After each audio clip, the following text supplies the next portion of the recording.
जय हिंद दोस्तों, त्यागी trading tips में आपका स्वागत है। दोस्तों, इस वीडियो के अंदर हम बात करने वाले हैं एक रिपोर्ट, सिर्फ एक रिपोर्ट। देखिए, रिपोर्ट आती रहती है और रिपोर्ट का कुछ असर भी देखने को मिलता है। ऐसा नहीं कि असर देखने को नहीं मिलता है, लेकिन रिपोर्ट रिपोर्ट भी होती है और रिपोर्ट कभी कभी गलत भी होती है और कभी कभी सही भी निकलती है। लेकिन अभी सरकार की तरफ से कोई ऐसा अनाउंसमेंट देखने को नहीं मिला कि हमारे देश के अंदर जो सरकारी ठेके होंगे, जो सरकारी कॉन्ट्रैक्ट होंगे, उसमें अब चाइना की कंपनियां भी पार्टिसिपेट कर सकेंगी। 2020 में बिल्कुल बंद कर दिया गया था कि चाइना की कोई भी कंपनी इंडिया के अंदर सरकारी ठेके के अंदर किसी तरह का कोई पार्टिसिपेट नहीं करेगी। ये एक राउटर्स के द्वारा खबर देखने को मिल रही है कि फाइनेंस मिनिस्ट्री इस चीज को लेकर आने वाले टाइम में कुछ चीजें देखने को यहाँ पर मिल सकती है। यानी कि सरकार अलाउ कर सकती है इन सारी चीजों को और अनाउंसमेंट कर सकती है आने वाले टाइम में। ये सिर्फ क्या है, एक संभावना है। पूरा मार्केट तोड़ दिया, इस खबर ने पूरा मार्केट तोड़ दिया और ऊपर से तड़का लगा दिया ट्रंप ने कि 500% तक का टैरिफ लगाया जा सकता है अगर रशियन तेल लेना बंद नहीं किया तब। तो दोस्तों, इसका मतलब क्या है? ये सोची समझी कोई इस तरीके की प्लानिंग थी? इस तरीके की कोई क्या सोची समझी प्लानिंग थी जिसके तहत बड़ी गिरावट करनी है और बड़े प्लेयर को बड़ा मोटा पैसा कमाना है? देखिए, यहां पर बड़ा खेल होता है। एफआईज ने तो जबरदस्ती लगभग 3,000 करोड़ का माल बेचा ही है। डीआईस डेली खरीदते हैं, एफआईज डेली बेचते हैं। ये बेच बेच कर क्यों भाग रहे हैं? एफआईज क्यों बेचकर भाग रहे होंगे? कभी सोचने की कोशिश करी है? जी, हमने तो कभी नहीं सोचा। एफआईज बेचकर भागने का सीधा फंडा है कि पिछले 5 साल में इन लोगों ने कोरोना वायरस से लेकर अभी तक जबरदस्त पैसा कमाया है। ये कहीं नहीं भाग रहे हैं। ये लगता है कि बेच रहे हैं, बेचकर पैसा इकट्ठा कर रहे हैं, फिर अपॉर्चुनिटी का वेट करते हैं, फिर गिरावट पे खरीदते हैं। ऐसे शेयर एफआईज डेली खरीदते हैं, डेली बेचते हैं, लेकिन नेट बिकवाली ज्यादा है क्योंकि कभी खरीदारी भी जबरदस्त हुई थी। समझ में बात आ रही है? तो सारा खेल एक डिसिप्लिन तरीके से चलता है। सारा खेल पूरे डिसिप्लिन के साथ रहता है, लेकिन आपका डिसिप्लिन गोल रहता है। आप स्टॉक मार्केट के अंदर ये कभी नहीं सोचते हैं कि जो शेयर मैं खरीद रहा हूं इसके अंदर गिरावट भी हो सकती है और कभी कभी बड़ा मौका भी मिलता है प्रॉफिट बुक करने का, ध्यान नहीं देते। आज पोर्टफोलियो के अंदर पूरी लंका लग गई होगी, बड़ी गिरावट देखने को मिल रही है। देखिए, गिरावट होना कोई गलत नहीं है, लेकिन किसी भी एक दिन बड़ी तेजी और बड़ी गिरावट होना यह शक के दायरे में आ जाता है कि ऐसा क्या हो गया कि एक दिन के अंदर इतनी बड़ी गिरावट हो गई। देखिए, एक तो एमटीएफ का नाम आपने जरूर सुना होगा, जो मार्जिन मार्जिन के तहत फंड ट्रेडिंग करते हैं, फंड उठा के। देखिए, पैसा तो है आपके पास 1 लाख रुपया, माल उठा लिया आपने 3 लाख रुपए का, नुकसान कितना था आपका? 5% का। नॉर्मल अगर ऐसे ही खरीदते और ऐसे ही आज बेच देते या फिर कुछ समय के लिए रोक लेते तो 5% का नुकसान था। लेकिन शेयर गिर गया कितना? 15%। और पैसा आपने कितना उठा के रखा हुआ है? मतलब 1 लाख आप खरीदते तो 15% का नुकसान था। माल खरीदा आपने 3 लाख का, तो टोटल मिला के 45% का आपका नुकसान हो गया। और शेयर नीचे गिरने के बाद वो ऐसा नहीं कहेंगे आपसे कि नॉर्मली आपने जो खरीदा है, जितना पैसा है उसमें शेयर खरीदते हैं आप, तो कभी नीचे गिरावट होगी तो आपसे भरने के लिए नहीं बोला जाएगा, क्योंकि आपने टोटल पैसा उसमें दे दिया, वो जीरो भी हो जाएगा तो टोटल आप पैसा दे चुके हैं। एक शेयर आपने खरीद लिया 332 रुपए का, ठीक है, 332 रुपये आपने दे दिए। अब ये शेयर 1 रुपया रहे या यहाँ से 500 रुपये पहुंच जाए, आपसे आपसे कुछ कहने वाला नहीं है। लेकिन 332 रुपये ना दे के आपने 100 रुपये दिए, तब आपसे पूछा जाएगा भाई अब ये नीचे की साइड में गिर रहा है और नुकसान भी आपका ज्यादा देखने को मिलेगा, क्योंकि आपने ज्यादा शेयर खरीद लिए ना। पहले एक खरीदा था, अब आपने कितने खरीद लिए? 3।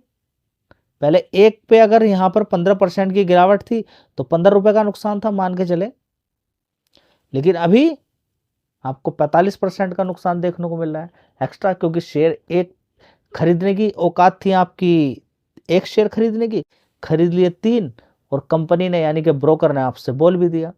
तो ये कभी कभी जो गिरावटें होती हैं आपको पता ही नहीं चलता, आप खरीद लेते हैं मार्जिन के साथ, थोड़ी सी गिरावट उसके अंदर 2-3 दिन हो जाए या एक दिन किसी दिन ज़बरदस्त गिरावट हो जाए, और कल भी ऐसे ही अगर गिरावट हो गई मान के चले, तो फिर क्या होगा जी, क्या होगा? एग्जिट हो जाएंगे, लोगों पर पैसे ही नहीं रहते, बहुत सारे लोगों पर 50,000 का 50,000 का माल मार देंगे। तो गिरावटें कभी जब ज़बरदस्त ज़बरदस्त गिरावटें हो जाती हैं तो उसके पीछे का एक ये भी कारण है कि जो मार्जिन से लोग खरीद कर बैठे हुए हैं उनको बेदिक्कत में चले जाते हैं। समझ बात आई है? तो बड़ी गिरावट एक सोची समझी बहुत बड़ी चालाकी रहती है। मैं आपको और दिखाता हूं, देखिए शेयर। दोस्तों ओला इलेक्ट्रिक के अंदर देखिए गिरावटें तो हो रही हैं, मैंने ये नहीं कह रहा हूं कि ओला के अंदर अभी तेजी बनती थी गिरावट नहीं हो सकती। आज एक शेयर के अंदर गिरावट नहीं हुई है, मल्टीपल शेयर के अंदर गिरावट देख। दोस्तों इस शेयर को देखिए, पारादीप फॉस्फेट्स, देखिए गिनते गिनते आप, मतलब कि आपको एक मैंने साइन दिया है, अगर आप पूरा देखेंगे तो इतने सारे शेयर आपको मिलेंगे, दिमाग ही हिल जाएगा पूरा।